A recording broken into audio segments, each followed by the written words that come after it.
Saudara-saudari umat beriman yang terkasih dalam Kristus. Dalam bacaan pertama hari ini diceritakan bahwa Salomon diangkat menjadi Raja Israel.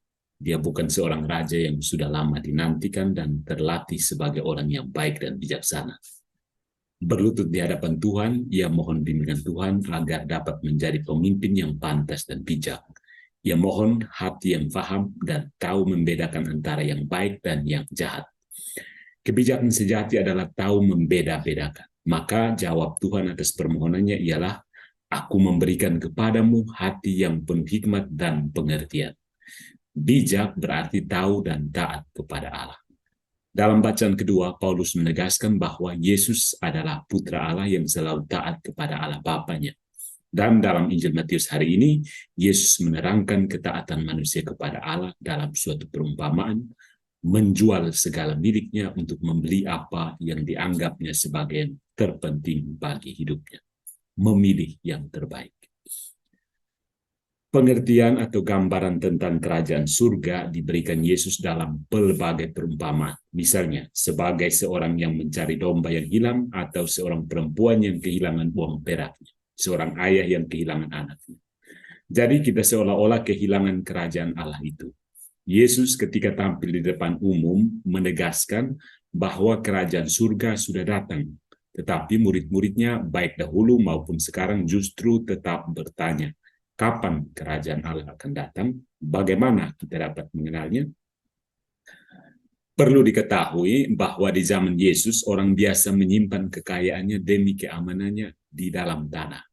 Dan bila menangkap ikan yang dianggap baik dikumpulkan dan tidak baik dibuang lagi ke laut. Dalam perumpamaan-perumpamaan itu yang dimaksudkan dengan kerajaan Allah bukanlah suatu lembaga atau badan, melainkan seorang pribadi, yaitu Yesus dari Nazaret. Pribadi inilah merupakan gambaran Allah yang tidak kelihatan. Pribadi Yesus sendiri itulah kerajaan Allah yang diwartakannya kepada kita dengan diterangkan dengan perumpamaan-perumpamaan.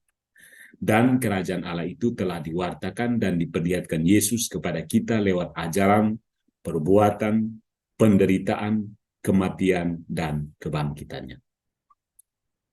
Meskipun demikian harus diakui bahwa kerap kali kita merasa belum mampu menerima, memiliki, apalagi menghayati sepenuhnya apa yang diwartakan Yesus tersebut, baik bagi diri kita sendiri maupun dalam hubungan kita terhadap orang lain.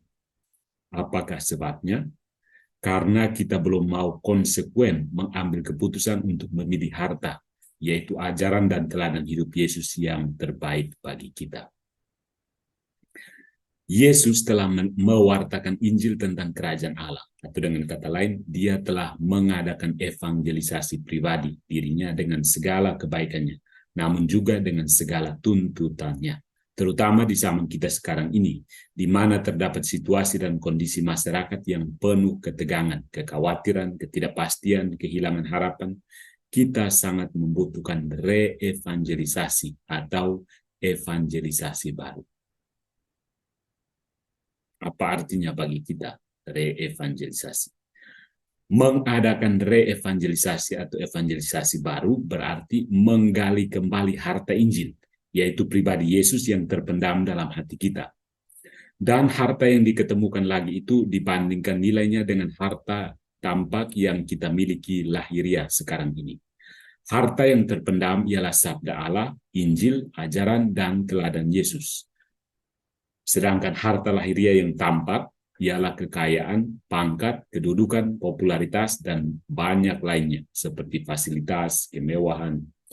Maka mengadakan evangelisasi baru berarti mau dan berani mengambil keputusan harta mana yang akan dipilih. Injil yaitu sabda Allah atau harta kekayaanku, perintah Allah atau kehendak atau keinginanku sendiri. Yesus datang untuk memasukkan kita ke dalam kerajaannya yang sudah dibangunnya. Di dalam kerajaannya dia hanya berbuat yang baik. Memberi makan minum kepada orang yang lapar, menyembuhkan orang sakit, menghibur orang yang susah dan berduka, mengusir setan, mengampuni orang berdosa, membangkitkan orang mati, meskipun dia sendiri rela menderita dan mati di kayu salib. Namun, bangkit kembali. Itulah kerajaannya. Itulah harta yang diberikan kepada kita, bukan harta apapun lain. Karena itu, saudara-saudariku, marilah kita selalu memilih dan memiliki harta Yesus yang paling murni. Semoga